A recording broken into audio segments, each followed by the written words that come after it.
안녕하세요. 저희가 오늘 소개해드릴 저희의 서비스는 하이 퀄리티 리뷰 서비스 알타입니다.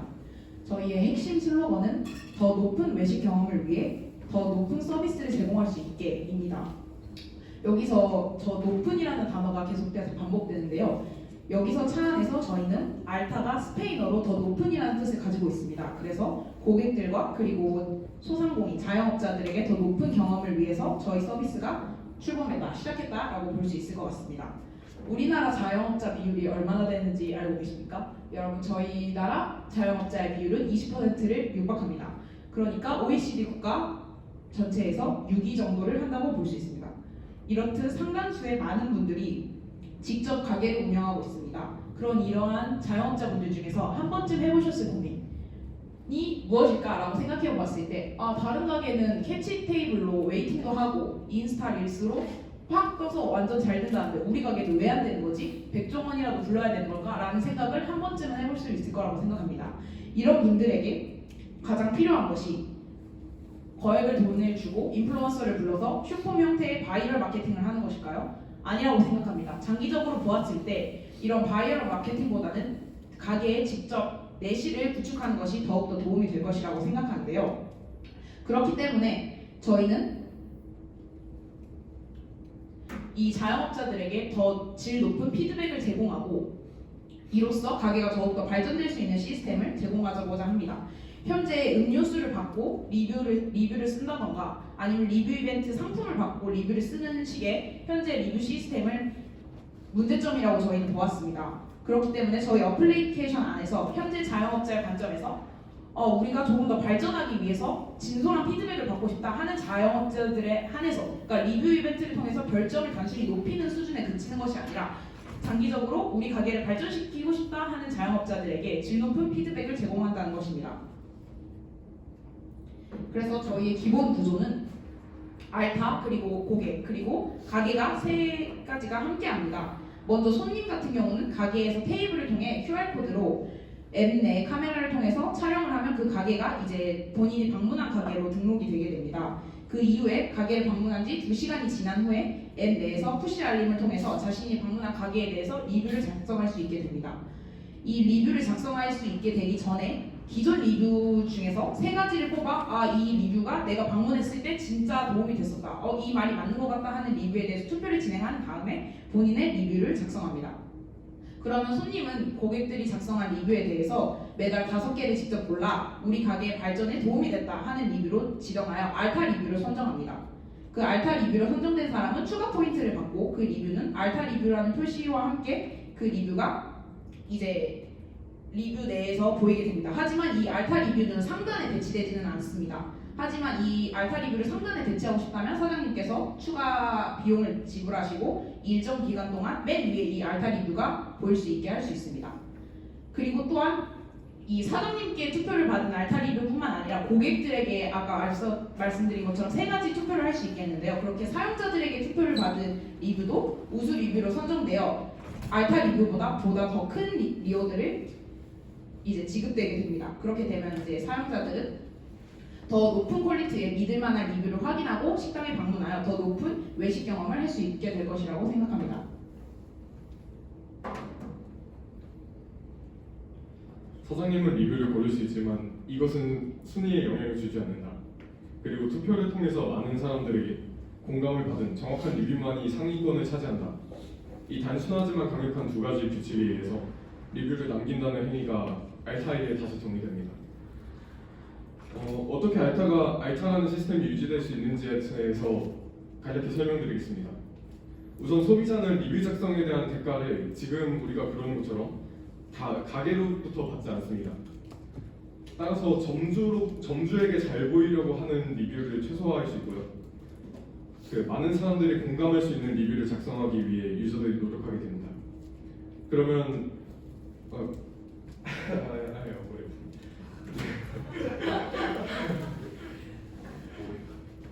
많은 사람들이 공감할 수 있는 리뷰를 작성하기 위해 노력했을 때 더 큰 이익을 얻을 수 있기 때문에 리뷰의 전반적인 품질이 매우 상향 평준화되고요. 그리고 사용자는 더 많은 포인트를 적립하기 위해서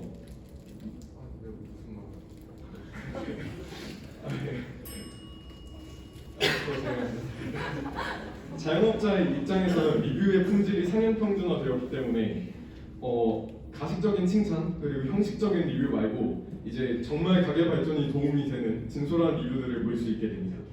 물론 모든 리뷰가 표시되는 것은 아닙니다. 뭐 고의적인 악성 리뷰나 아니면 무의미하다고 판단되는 리뷰는 인공지능에 의해 필터링됩니다. 결과적으로 리뷰를 남기는 사람은 솔직하고 고품질의 자신의 생각이 담긴 리뷰를 담을 수 있는 플랫폼을 만드는 겁니다. 리뷰의 품질이 상향 평준화되면 그러면 가게는 그로부터 고품질의 피드백을 받을 수 있고요. 그리고 소비자들 같은 경우는 그 고품질의 믿을 수 있는 리뷰들만 작성되어 있는 플랫폼이 있다면 그럼 더 이상 가게 어떤 식당에 가서 밥을 먹을지 고민할 때 무의미한 리뷰들 사이에서 고민할 필요가 없어집니다. 그리고 만약 사장님의 생각을 정확하게 표현해주고 있는 알타 리뷰가 있다면 그것을 비용 지급을 통해 상단에 보정할 수 있는데요. 저희는 이 자영업자들에게 자신의 생각과 일치하는 리뷰를 최상단에 표시할 권리를 파는 겁니다. 이상 발표 마치겠습니다. 감사합니다. 네, 아이디어 잘 들었습니다. 그 데이터가 이제 그 사용되는 수요처가 그 소상공인으로부터 출발을 한다는 게 되게 인상적으로 좀 잘 들었고요. 실제로 지역사회나 우리 협업에서 관광지 같은 데에서 한번 서비스를 테스트해보면 너무 좋을 것 같다. 그리고 그거를 가지고 또 내밀면 되게 좋은 사업 어필을 할 수 있는 그런 사업 계획이 되지 않을까라고 생각했습니다. 고생하셨습니다. 감사합니다. 네, 그럼 저희 8번째 조 앞으로 나와주시면 감사하겠습니다.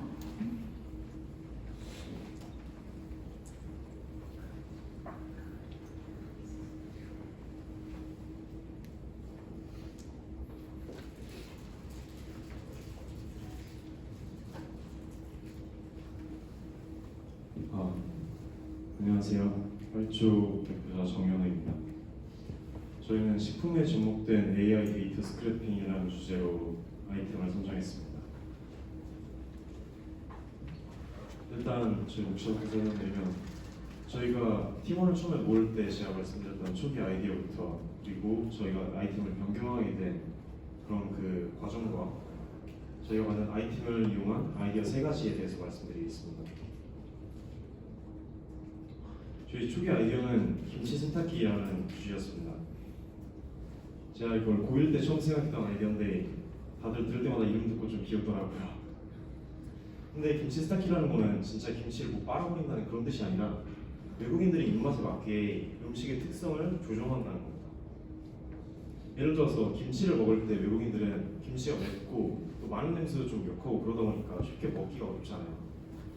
그러니까 그런 뭐 냄새라든지 맛이라든지 매운맛, 짠맛 그런 것들을 조정을 해가지고 음식 자체를 브랜드화하는 그런 시스템이 바로 김치 세탁기입니다.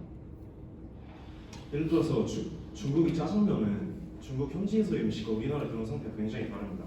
옛날에 중국에 갔을 때 짜장면을 먹고 좀 놀랐던 게 약간 우리나라랑 다르게 춘장을 쓰는 게 아니다 보니까 그 냄새도 좀 구린 것 같고 뭔가 우리나라 같은 그런 감칠맛이나 단맛도 없더라고요.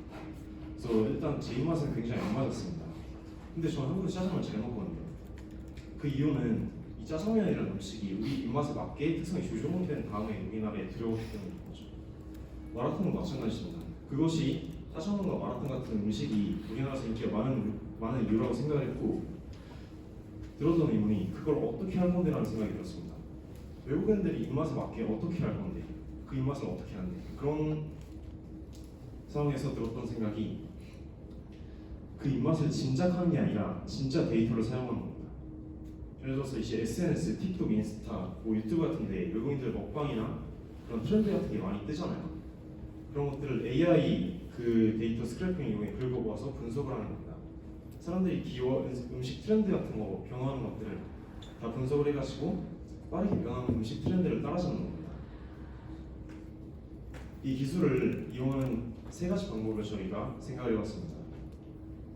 첫 번째 방법은 그냥 식품회사에 이 정보를 팔아 넘기는 겁니다. 이 SNS를 통해 분석한 현지 음식 트렌드에 대한 정보를 이 빠르게 변화하는 정보를 따라잡고 싶어하는 식품회사들의 이 정보를 파는 거죠. 그러니까 요즘은 이런 게 먹힙니다. 그런 걸 알려주는 거예요.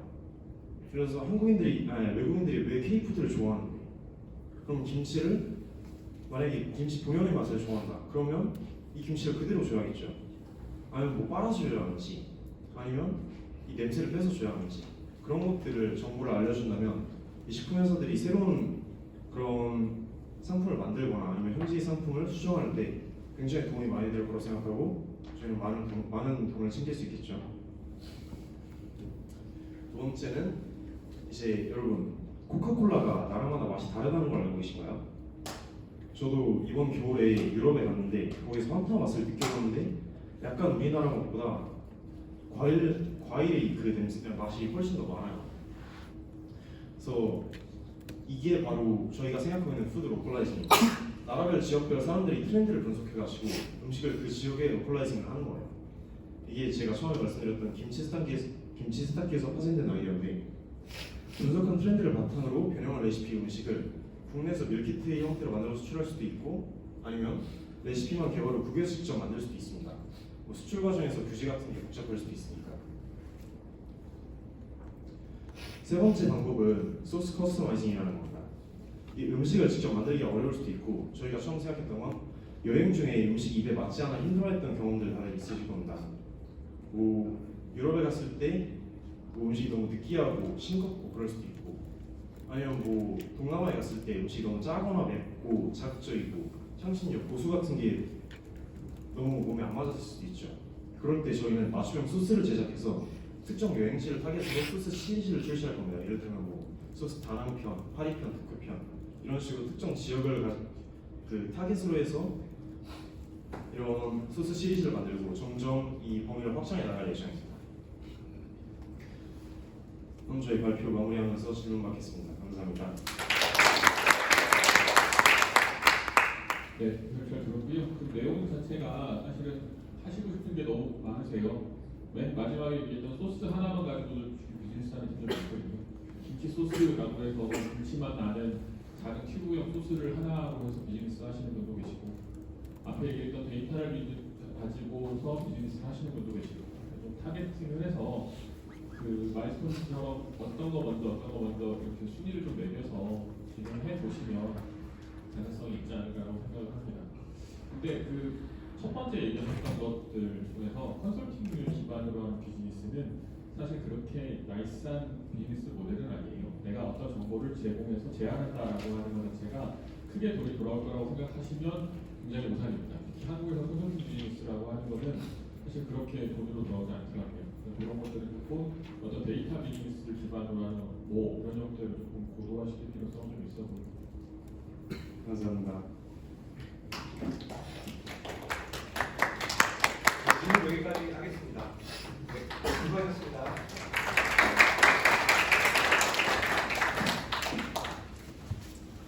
마지막 9번째 발표를 시작하도록 하겠습니다.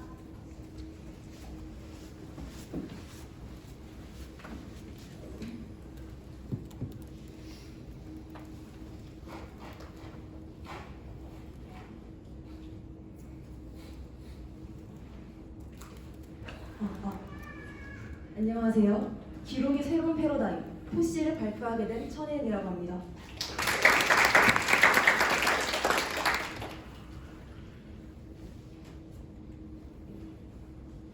사람들은 삶을 기록하고 싶어 합니다. 그렇다면 어떤 방식으로 삶을 기록할까요? 저희는 그 방식이 SNS라고 생각했습니다. 하지만 SNS에 기록을 남긴다는 것은 많은 문제점이 발생합니다. 그 예시로 블로그를 한번 볼게요. 블로그를 써보신 분들은 알겠지만 짧다면 1시간, 길다면 3시간씩도 블로그를 쓰는데 시간을 쓰게 됩니다. 그렇게 되다 보니 여행을 갔다 오고 나면은 블로그를 쓰기 너무 귀찮아서 계속 블로그 쓰는 걸 미루게 되고 나중에 한 2주쯤 제가 생각해보면은 내가 그때 뭘 했지? 되게 쓰기도 힘들어집니다. 그래서 어떻게 꾸역꾸역 블로그를 써냈는데 그 기록이 SNS에 계속 보완할 수 없는 상황이 발생합니다. 이 그래프는 월간 SNS 월간 사용자 추이를 나타낸 것인데요. 2010년도를 보시면 싸이월드가 인기가 있다가 점점 감소하고 페이스북이 인기가 많아지는 걸 볼 수 있습니다. 하지만 2020년대로 돌아오면 페이스북은 다시 감소하고 인스타그램이 상승을 볼 수 있습니다. 하고 요새 다시 생각해보면 인스타그램도 딱히 기록을 많이 하는 느낌은 아닙니다. 그것처럼 SNS는 유행에 민감하여 시간이 지난 후 과거의 자신의 기록을 찾기 힘들다는 문제가 발생합니다.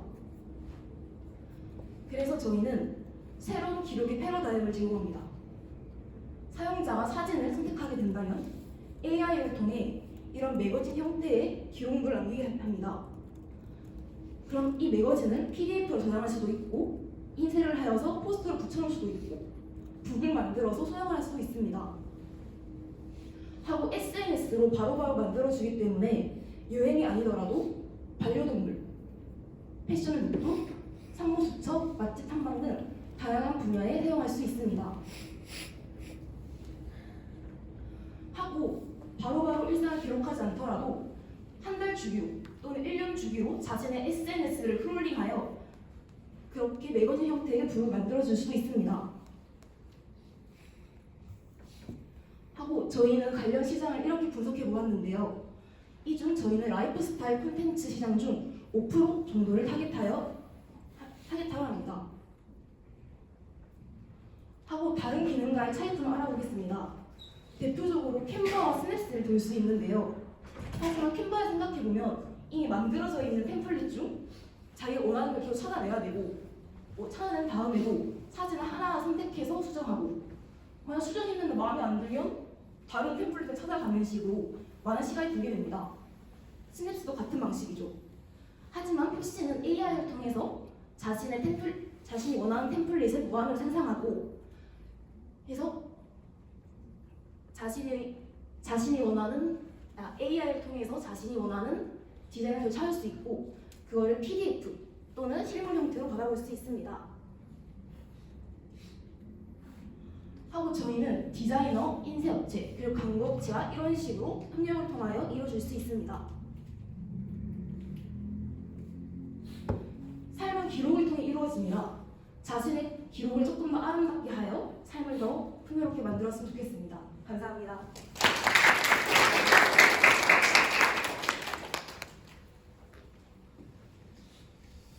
네, 잘 들었습니다.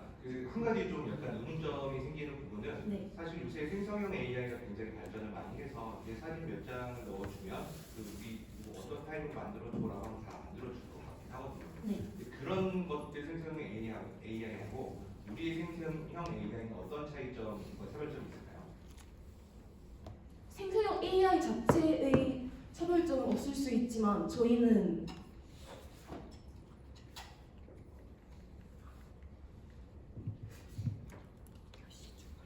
편하게 말씀하시기 때문에 저희가 막 되게 따지려고 지금 네. 그건 전혀 아니에요. 네. 하지만 저희는 그걸 주로 하면서 디자이너와 협력을 해가지고 매거진 형태 만들 수도 있고 그걸 저희는 앱 서비스를 통해서 자신의 기록을 보완하는 형태에 조금 더 줄을 두려고 합니다. 매거진 형태로 우리 거만큼은 정말 우리 서비스가 너무 잘할 수 있어라는 게 없을 때면 되게 좋은 네. AI가 될 수 있을 것 같아요. 그 면에서 말씀 드리고 싶어요. 네, 감사합니다. 그 개인의 그거의 포인트를 개인의 로그로의 포인트로 잡는 거가 1차적이라면 그 개인들이 모아서 여러 가지 데이터들이 있는 상황에서 특정 주제로 그 개인들의 데이터를 뽑아서 새로운 잡지를 만들 수 있게 한다던가 이렇게 좀 비즈니스 컨셉에 대한 변화들을 하면 조금 더 재밌는 모델이 되지 않을까라고 생각이 듭니다. 좋은 점 감사합니다. 수고하셨습니다. 되게 신기한 경험이었습니다. 우리말 할 때는 멀쩡한데 영어 할 때만 사투리가 나오는 되게 중독적이지 않습니까? SNS, 인스타그램 영어 할 때만 굳이 그렇게 사투리가 확 나오네요. 발표 다 마무리됐고요. 작년 선배들 이때쯤에는 정말 흰바탕에 검정글씨밖에 없었는데 역시 젊음이 좋은 것 같습니다. 그죠? 충분히 잘하신 것 같아요. 이호재 대표님 오늘 오신 김에 되게 여러 역할을 해주셔야 돼서 심사 총평 나와서 잠시만 좀 해주시고 시상 오늘 그래도 유명한 분 모셨으니까